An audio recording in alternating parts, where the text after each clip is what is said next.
Fala, torcida do Flusão. Estamos de volta com novas notícias do nosso tricolor das Laranjeiras. Deixe seu like, se inscreve no canal, para ficar por dentro de tudo que acontece no clube. A seguir teremos 3 notícias sobre o Fluminense. Fique até o final porque a última nos reserva uma grande surpresa. Vamos à primeira notícia.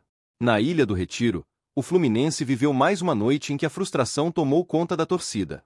O empate contra o Sport, com um gol sofrido nos segundos finais, mostrou novamente um problema recorrente da equipe: a dificuldade em manter a concentração até o apito final.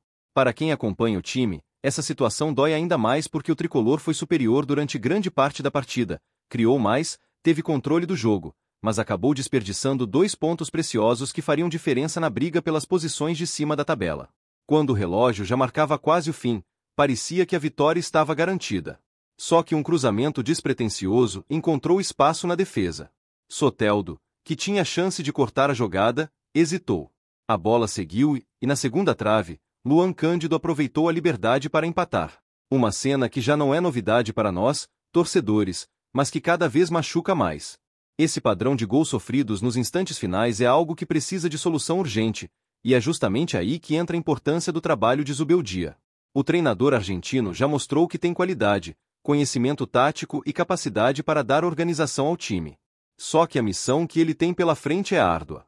Não se trata apenas de melhorar o sistema defensivo, mas de transformar a mentalidade dos jogadores para que entendam que futebol se joga com a mesma intensidade do primeiro ao último minuto.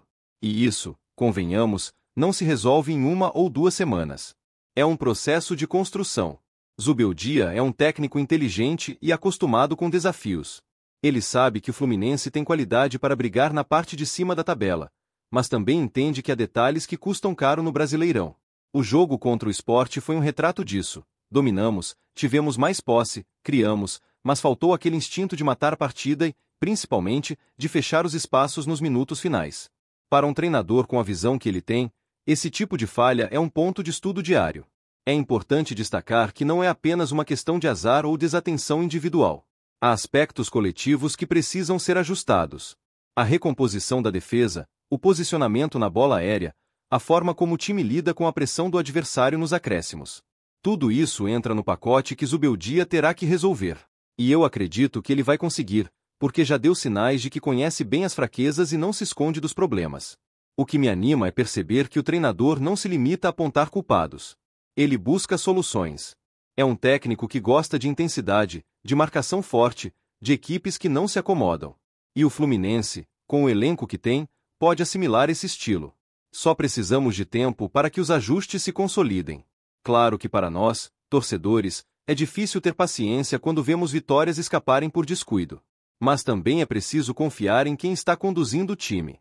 Zubeldia tem um caminho duro pela frente, porque cada rodada no Brasileirão é uma guerra. Os adversários estudam, pressionam, exploram qualquer vacilo. Mas se tem alguém capaz de transformar essas dificuldades em aprendizado, é ele. A frustração de Recife precisa servir como lição para todos, porque não dá para repetir erros desse tipo se queremos algo grande na temporada. O torcedor sabe que a camisa do Fluminense é pesada e que não aceita vacilo. Zubeldia também já percebeu isso. É justamente por entender o tamanho dessa responsabilidade que ele vai trabalhar ainda mais para corrigir as falhas, organizar a defesa e preparar a equipe para ser mais madura nos momentos decisivos. Eu vejo nele a capacidade de mudar esse cenário, de dar ao tricolor a consistência que falta, e, acima de tudo, de resgatar a confiança que nós precisamos sentir no fim de cada partida. Vamos à segunda notícia. Na Ilha do Retiro, em mais uma noite em que o Fluminense buscava a vitória, o nome que mais apareceu em campo não foi o de um jogador, e sim o de Rafael Claus.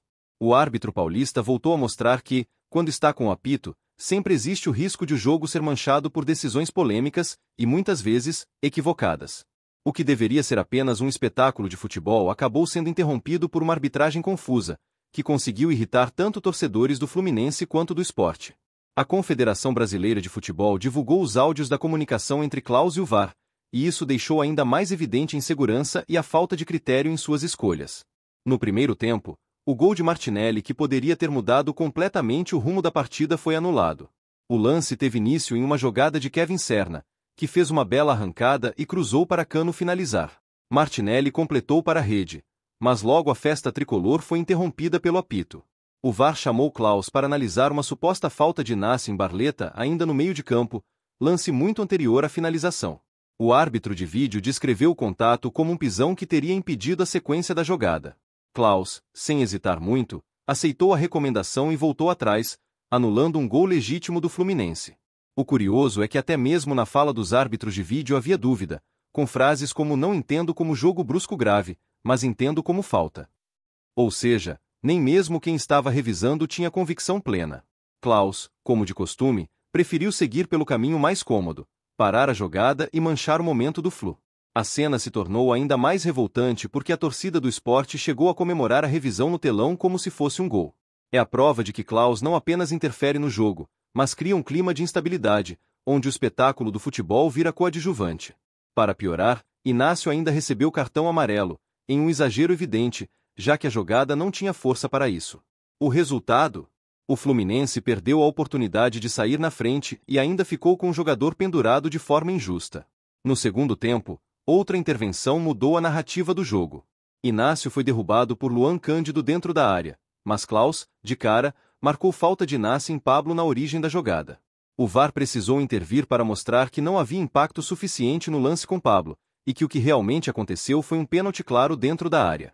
Mais uma vez, Klaus mostrou indecisão, pedindo imagens, repetindo que não via impacto. Só depois de muita insistência da cabine é que decidiu pela penalidade. Essa insegurança é justamente o que revolta.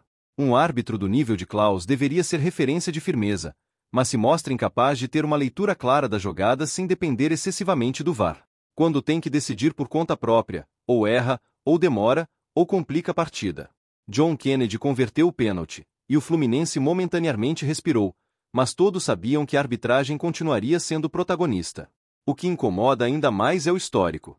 Klaus coleciona atuações duvidosas em jogos importantes do Fluminense, e não é novidade para nenhum tricolor que sua presença em campo gera desconfiança antes mesmo do apito inicial.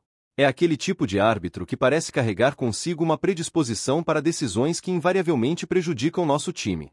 Não se trata apenas de um erro isolado, mas de um padrão que já se repete há anos. É revoltante ver como a arbitragem brasileira insiste em manter nomes como Rafael Klaus em destaque.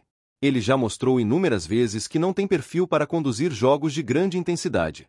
Quando deveria garantir a justiça e a fluidez da partida, ele se perde em burocracias, paralisações e interpretações subjetivas. Quem perde é o torcedor, que vai ao estádio esperando ver futebol e volta para casa falando do árbitro. O Fluminense, que luta dentro de campo com raça e qualidade, não pode ser refém da insegurança e da falta de critério de um árbitro. Rafael Klaus é, sem dúvida, um dos maiores exemplos de como a arbitragem brasileira precisa urgentemente de renovação. E cada vez que ele apita um jogo nosso, a sensação é de que teremos que enfrentar não apenas o adversário, mas também a figura de um juiz que insiste em ser protagonista pelos motivos errados.